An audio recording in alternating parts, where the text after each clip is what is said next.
Halo Sobat Sehat semua, Assalamualaikum warahmatullahi wabarakatuh. Salam jumpa kembali dengan saya Sugito di channel Berbagi Sehat, channel edukasi dan motivasi seputar asam lambung, GERD, anxiety, psikosomatis. Berdasarkan pengalaman saya sebagai orang yang pernah mengalami gangguan asam lambung, GERD, anxiety, psikosomatis. Harapan saya khususnya kepada teman-teman yang masih dalam gangguan asam lambung, GERD, anxiety, psikosomatis, setelah menonton video ini akan dapat tersugesti dan termotivasi untuk dapat cepat sembuh. Saya bisa sembuh, insya Allah teman-teman pasti juga bisa sembuh, badai pasti berlalu. Baiklah teman-teman, pada kesempatan kali ini saya akan berbagi seputar asam lambung, GERD, anxiety, psikosomatis dengan topik sadar diri saja dapat mempercepat pemulihan asam lambung, GERD, anxiety, psikosomatis. Baiklah teman-teman ya, sebelum saya lanjutkan, tolong yang belum subscribe channel ini, klik subscribe dan loncengnya, supaya teman-teman tidak ketinggalan konten video-video berikutnya. Dan jika suka, klik like, selalu bagikan ke sosial media teman-teman. Semoga bermanfaat buat kita semua. Baik, kita lanjutkan. Jadi topik kita kali ini adalah sadar diri dapat mempercepat pemulihan asam lambung, GERD, anxiety, psikosomatis. Teman-teman semua perlu kita sadari bahwa gangguan asam lambung, GERD, anxiety, psikosomatis yang disebabkan oleh multifaktor ya, baik itu faktor fisik maupun faktor psikis dengan sensasi yang sangat beragam ya, mulai dari ujung rambut sampai dengan ujung kaki yang sering kita kenal sebagai 1001 rasa sensasi. Memang sungguh luar biasa, sungguh dahsyat dan perlu kita tangani dengan bijak agar gangguan ini dapat cepat membaik hingga sembuh total. Nah, khusus pada season kali ini ya, saya sharingkan hal ini ya, yaitu tentang sadar diri ya. Itu dapat mempercepat pemulihan asam lambung. Ini juga sebagai jawaban ya atas pertanyaan subscriber setia yang mengeluhkan ya, mengeluhkan intinya dengan metode-metode atau dengan terapi-terapi apa yang harus kita lakukan ya. Sudah banyak hal yang kita lakukan tetapi belum ada istilahnya perubahan yang cukup signifikan ya. Nah, akhirnya kita memang kadang harus sadar dulu teman-teman ya. Jadi ketika kita memang sudah menyadari ya, nah itu nanti akan mudah untuk istilahnya menentukan solusinya ya, untuk istilahnya melakukan terapinya ketika kita sudah sadar dulu ya. Tetapi ketika kita memang belum menyadari ya, artinya belum menemukan kekurangan-kekurangan ya, nah akhirnya kita mau memperbaiki juga susah. Apa yang mau kita perbaiki kalau kita kekurangannya saja tidak tahu? Itu seperti itu ya. Maka dari itu ini penting ya untuk dasar kita bagaimana kita istilahnya berikhtiar untuk memperbaiki diri agar gangguan ini ya, gangguan asam lambung, GERD, anxiety, psikosomatis menjadi semakin cepat membaik, yaitu seperti yang pernah saya lakukan ya. Ini termasuk bagian dari tip ya, bagian dari tip yang memang menurut saya cukup berarti ya. Maka dari itu tolong ya simak video ini sampai dengan selesai supaya tidak gagal paham, dan alangkah baiknya jika teman-teman juga menonton ya video-video saya yang lain, karena di setiap video itu saling berhubungan, saling melengkapi ya, sehingga pemahaman kita tentang seputaran gangguan ini jauh menjadi lebih komplit. Nah, dengan komplitnya referensi yang kita pahami, maka akan mempermudah kita untuk berikhtiar secara holistik keluar dari jeratan gangguan asam lambung, GERD, anxiety, psikosomatik hingga membaik bahkan sembuh total. Nah, langsung saja kepada pokok permasalahan kita, yaitu dengan istilahnya sadar diri ya, maka akan mempercepat pemulihan asam lambung. Nah, ini perlu kita pahami dulu tentang sadar diri ya. Sadar ya, apa itu sadar ya? Sadar itu adalah ketika kita sudah bisa menemukan ya kekurangan-kekurangan diri kita, kesalahan-kesalahan diri kita, dan sanggup ya untuk memperbaikinya. Nah, itu baru dikatakan sadar ya. Tetapi ketika kita sudah menemukan kekurangan-kekurangan diri kita, tetapi kita juga belum berani memperbaiki, itu namanya juga belum sadar, teman-teman ya. Itu baru istilahnya ya ini apa sebagian dari sadar ya. Ketika kita memang sudah sadar betul, yaitu jadi kita bisa menemukan kekurangan diri kita atau kesalahan diri kita ya, dan kita berani untuk memperbaikinya ya. Sehingga esensinya adalah di sini terjadi perubahan sikap ketika kita sudah betul-betul sadar diri. Nah, ini penting sekali untuk orang-orang yang mengalami gangguan asam lambung GTN-sensitif psikosomatis, karena kita akan membaik ketika kita memang diawali dengan perubahan ya, entah itu perubahan di seputar pola makannya, entah itu perubahan di sekitar pola hidupnya, perubahan di sekitar pola pikirnya mungkin ya, atau perubahan di sekitar pola perilaku kita, atau mungkin perubahan pola spiritual kita. Nah, semuanya itu memberikan kita menjadi semakin membaik ketika itu memang perubahannya tepat ya, karena dengan kesadaran tadi, yaitu kita menemukan kekurangan diri kita ya. Kadang kita sering ya sudah menemukan sebenarnya kekurangannya ini ya, tetapi untuk memperbaikinya kadang kita malas ya, atau kita tidak mau ya. Nah, itu artinya kita tidak berani memperbaiki. Nah, ketika seperti itu ya sudah, akhirnya kita menjadi semakin lama ya, semakin lama dalam kita mengalami gangguan ini, karena yang akan merubah istilahnya dari kondisi yang tidak baik menjadi baik itu kan perubahan. Nah, kalau tidak diawali dengan perubahan oleh diri kita, ya siapa lagi yang mau merubah ya, karena yang istilahnya merasakan juga diri kita sendiri. Nah, maka dari itu dengan istilahnya kita memahami ya, nah itu kita harus jangan malas ya, kita harus berubah, kita harus bangkit ya, kita harus mulai sekarang juga. Itu seperti itu ya. Kalau ditunda-tunda ya sama memperpanjang penderitaan, itu seperti itu, teman-teman.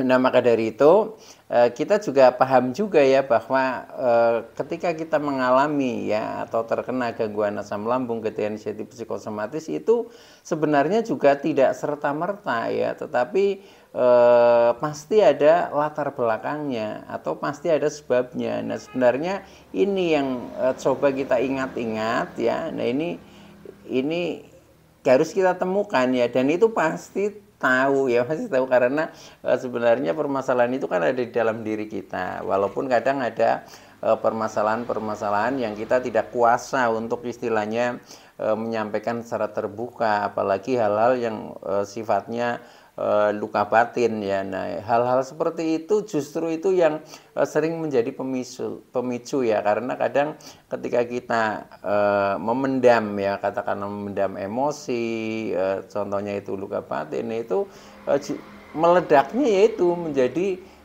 ini sensasi-sensasi yang kita rasakan menjadi tidak nyaman. Nah, maka mulai saat ini ya, setelah kita menemukan, kita harus berani merubah diri kita sendiri ya, atau berani mensikapi yang akhirnya kita menjadi lebih cepat membaik. Nah, hal-hal yang harus kita sadari ya, dan untuk diperbaiki lah istilahnya, itu yang penting ya. Yang penting ini sebenarnya sama saja kita mencari sebab kemudian kita lakukan perubahannya ya. Ini ya contohnya yang pertama ya, ada orang yang mengalami gangguan asam lambung GTN-sensitif psikosomatis karena awalnya itu dipicu dari faktor katakanlah pola makan ya. Contoh makannya tidak teratur ya, sering terlambat makan. Nah, akhirnya kita mengalami gangguan di seputar lambung, entah itu istilahnya emah ya, entah itu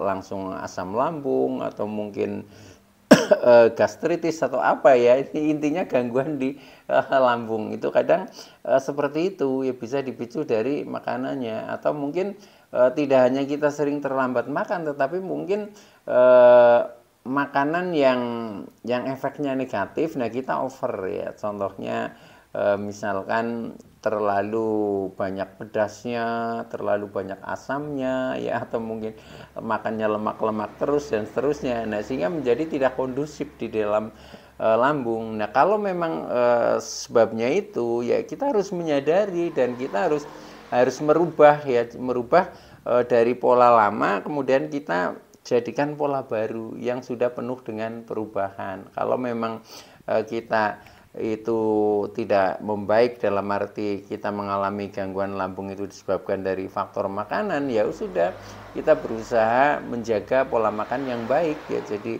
contohnya makan tepat waktu, makan jangan berlebihan tetapi secukupnya ya, kemudian makan mengingat nilai gizi yang dibutuhkan tubuh kita, bukan mengikuti keinginan selera kita. Itu seperti itu ya. Kalau contohnya makanan-makanan yang masuknya jenis pantangan itu memang membuat kita tidak nyaman, ya kita harus merubah diri ya, merubah diri dan bila perlu dihindari atau mungkin dikendalikan ya, dikurangi. Itu seperti itu namanya sadar diri ya. Tetapi kalau kita kadang sadarnya itu tidak konsisten ya.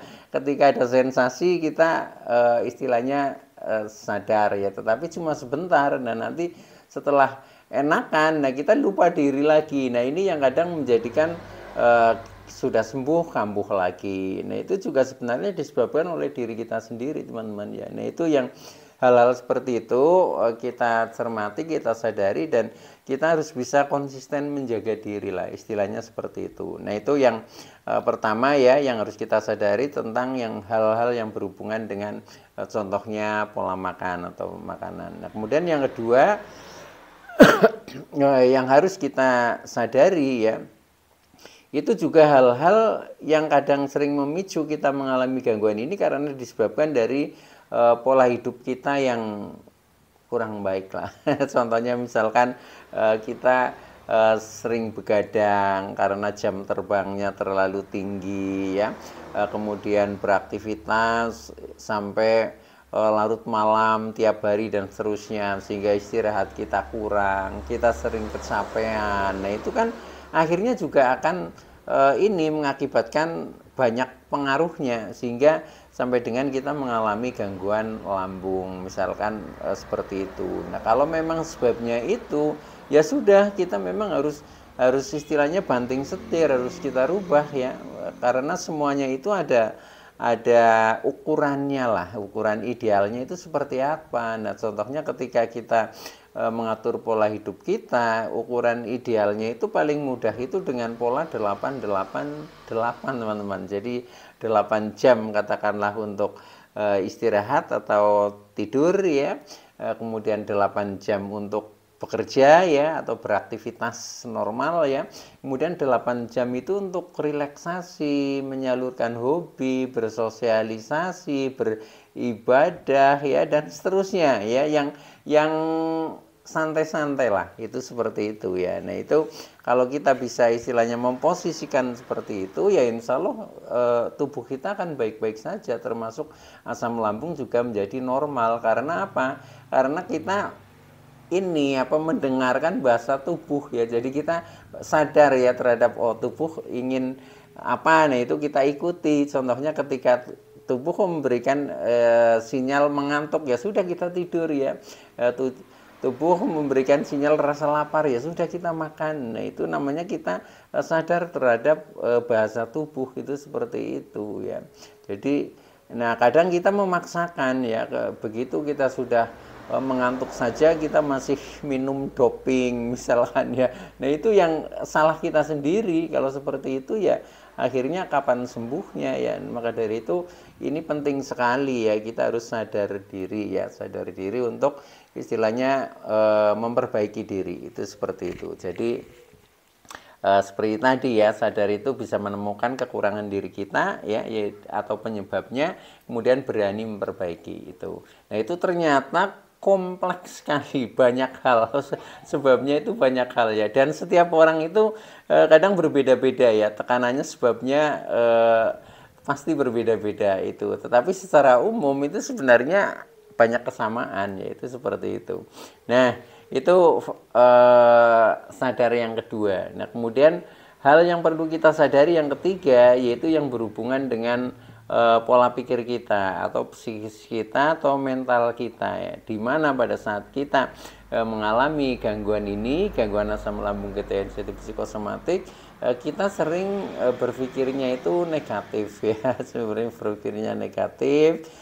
Akhirnya yaitu respon tubuh juga menjadi negatif sehingga kita mengalami psikosomatik yaitu seperti itu ya. Nah, ini yang juga harus dirubah juga dalam kita mensikapi sesuatu hal, dalam kita menganalisa sesuatu hal ya, itu harus positif teman-teman ya, karena kalau kita analisanya positif nanti kita mudah untuk mengambil hikmahnya atau keuntungannya yaitu seperti itu. Nah, maka permasalahannya bagaimana kita untuk bisa selalu berpikir positif. Nah, ini yang kadang juga gampang-gampang susah ya ini.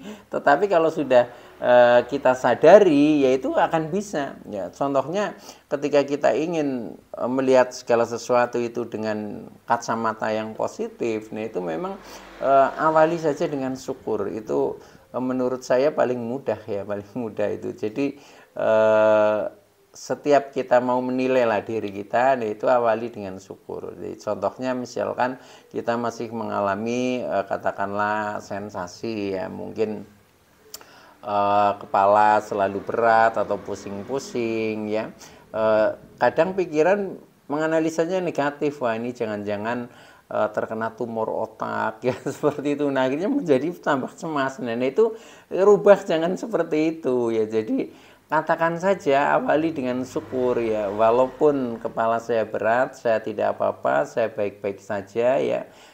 Ini hanya sensasi hanya numpang lewat. Faktanya saya sehat walafiat, misalkan seperti itu. Nah, dengan seperti itu nanti respon tubuh juga akan menjadi positif karena mindset pikiran kita itu juga sudah positif. Itu seperti itu. Memang cara istilahnya menggiring pikiran supaya menjadi positif itu harus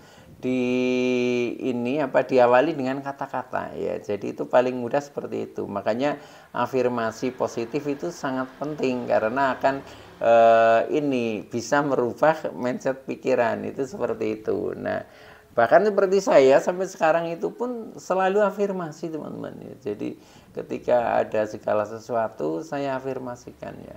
Pagi bangun tidur ya saya afirmasi dulu, malam mau tidur sama afirmasi seperti itu. Dan alhamdulillah ya kita menjadi semakin sehat, semakin kuat ya, semakin energik dan seterusnya, bahkan menjadi sembuh total. Itu caranya memang seperti itu. Jadi susahnya kita yang mengalami gangguan ini itu memang ketika kita susah merubah mindset pikiran kita. Jadi sebenarnya ini semuanya bisa diawali dari pikiran. Itu seperti itu. Jadi keajaiban pikiran ya, pikiran itu bisa membuat kita sakit ya.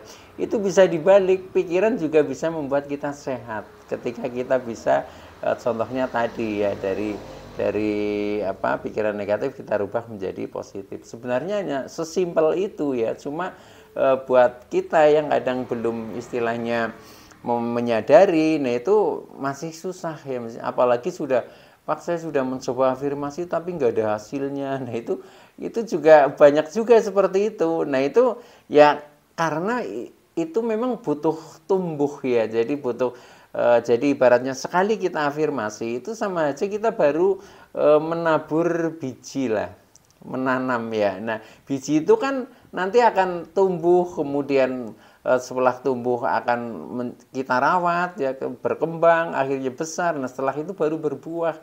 Jadi butuh proses, butuh waktu. Jadi nggak ada yang instan, semuanya itu butuh proses. Nah kalau kita sadari seperti itu, maka untuk afirmasi ya semakin kita repetisi itu akan semakin baik. Jadi memang ada tahapan waktunya juga. Kalau baru sekali dua kali ya memang sepertinya belum ngaruh ya, tetapi kita jalan terus saja itu seperti itu ya, karena dengan kita sering jalan terus, nih itu nanti akan ada perubahan doktrin di pikiran kita yang tahu-tahu akhirnya kita ternyata sudah berubah. Itu seperti itu yang saya rasakan doh ya, itu seperti itu. Nah baik, Kemudian yang berikutnya ya yang berhubungan dengan kalau tadi dengan pikiran ya atau dengan psikis kita. Kemudian yang berikutnya yang perlu kita sadari adalah yang berhubungan dengan pola perilaku kita ya. Sering ya kita mengalami gangguan ini, entah itu gangguan anxiety-nya, entah itu psikosomatiknya ya, bahkan asam lambungnya. Nah, itu disebabkan dari perilaku kita sendiri ya. Contohnya perilaku ini hubungannya dengan sikap dan perasaan, tingkah laku lah, itu seperti itu ya. Nah, itu juga kadang sering menjadi ini apa istilahnya meracuni diri kita sendiri ketika kita tidak bisa kontrol diri. Contohnya ketika sikap kita ya terlalu idealisme, kemudian mungkin kita sering emosionalan, ya, itu juga tidak menguntungkan ya. Nah, itu ketika itu terpendam menjadi pendaman emosi ya. Nah, itu lama-lama juga akan direspon oleh tubuh ya, responnya negatif, itu seperti itu. Apalagi kita punya kebiasaan kurang baik ya, kemudian kita katakanlah tidak bisa menjalin hubungan yang harmonis dan seterusnya, pokoknya banyak hal ya. Nah, ini sangat sekali memicu sikap kita, termasuk perasaan kita ya, itu kadang menjadi ada rasa dendam, ada rasa luka batin ya. Nah, itu ketika itu tidak dirilis itu pasti akan menjadi direspon oleh tubuh, rasanya menjadi tidak nyaman ya, bahkan termasuk imunitas tubuh itu juga akan menurun ketika kita dengan sikap-sikap seperti itu ya. Tetapi ketika kita selalu istilahnya bisa damai, bisa tentram ya, bisa bahagia, nah itu imunitas tubuh akan naik ya, karena pada saat kita merasa tentram, damai, bahagia, itu juga hormon-hormon kebahagiaan itu akan produk ya, seperti endorfin ya, dopamin. Nah, itu yang membuat kita imunitas kita menjadi bertambah. Nah, akhirnya kita tahu-tahu menjadi sehat, itu seperti itu. Nah, itu semuanya itu adalah dari perubahan perilaku, dan perubahan perilaku kita itu sering dipicu oleh 3 hal ya. Nah, 3 hal itu yang berhubungan bisa dengan kita memiliki permasalahan ya, permasalahan bisa berhubungan dengan harta ya, dengan tahta, dengan cinta. Nah, itu sering memicu ya, tetapi setiap orang ini berbeda-beda ya, tetapi yang sering memicu permasalahan itu adalah 3 hal itu, yaitu sadari saja dan kalau memang itu, nah itu harus segera kita rilis ya. Kita rilis itu artinya kita cari pemecahannya, kita cari jalan keluarnya, pokoknya sampai dengan netral kembali, menjadi plong lah, itu seperti itu. Sehingga ketika kita sudah merasakan plong, ya sudah, kita jauh menjadi lebih nyaman, lebih damai. Nah, itu caranya seperti itu teman-teman ya. Ini tanpa kita sadar diri itu susah ya, makanya sadar diri ini sebagai pondasinya untuk kita bisa merubah diri untuk selanjutnya berikhtiar menjadi lebih baik. Itu seperti itu yang saya rasakan, begitu teman-teman ya. Nah, yang terakhir ini juga harus kita sadari ya, kita harus istilahnya meningkatkan kesadaran kita tentang pola spiritual kita ya. Pola spiritual kita ini juga akan mendamaikan ketika kita merasa lebih dekat dengan Sang Pencipta ya. Nah, ini juga sesuai dengan keyakinan kita masing-masing, yaitu silahkan saja ditingkatkan ya. Jadi intinya dalam kita istilahnya meningkatkan pola spiritual ya, itu kita harus semakin mendekat dengan Sang Pencipta. Ketika kita mendekat, rasanya itu damai ya, damai, ayem, tentrem, bahagia. Nah, disitulah ya. Nah, itu nanti kita akan seperti kecemasan itu juga akan menghilang ya. Kita nggak akan takut lagi. Orang cemas itu kan karena dipicu rasa takut ya. Ketakutan itu menghilang ketika kita memang sudah merasa dekat dengan Sang Pencipta. Apalagi yang perlu kita takutkan karena kita sudah dilindungi ya, sudah dekat dengan Sang Pencipta sebagai Maha Pengasih dan Penyayang ya. Sesuai dengan keinginan kita pasti akan dicukupi, akan dilindungi, akan ditunjukkan dan seterusnya ya, seperti itu. Nah, maka dari itu sebenarnya sederhana ya, dalam hal ini ya sebagai istilahnya kita bukti kita mendekatkan diri, tingkatkan saja. Contohnya ritual-ritual melalui ritual-ritual keyakinan kita ya, agama ya, kemudian melalui mungkin ibadah kita, melalui sedekah kita, melalui amal kita dan seterusnya ya. Jadi banyak hal yang jelas semakin kita istilahnya beraktivitas yang positif ya, itu akan kembali kepada diri kita ya. Akhirnya kita menjadi jauh merasa lebih damai. Itu sebenarnya seperti itu ya. Kenapa kita mengalami gangguan ini tidak kunjung sembuh? Karena kita masih menjauh. Itu seperti itu. Ketika kita sudah merasa dekat ya, tetapi dekat tidak hanya di kata-kata loh ya. Jadi termasuk di dalam perbuatan kita juga mencerminkan hal itu ya. Insya Allah semuanya akan baik-baik saja ya. Bahkan ya kita bahkan menjadi sembuh total, yaitu ketika kita komplit lah, istilahnya holistik kan seperti itu. Jadi kita tidak hanya memperhatikan istilahnya kebutuhan tubuh fisik kita, tetapi juga psikis kita, bahkan jiwa kita. Nah, semuanya itu ada ininya, konsumsinya masing-masing yang harus kita jaga. Itu seperti itu. Baik teman-teman ya, itu dulu yang bisa saya sampaikan, kurang lebihnya mohon maaf ya. Terima kasih atas like, subscribe, serta komennya. Saya Sukito dari channel Berbagi Sehat. Saya bisa sembuh, insya Allah teman-teman pasti juga bisa sembuh, badai pasti berlalu. Oke, sekian, terima kasih. Wassalamualaikum warahmatullahi wabarakatuh.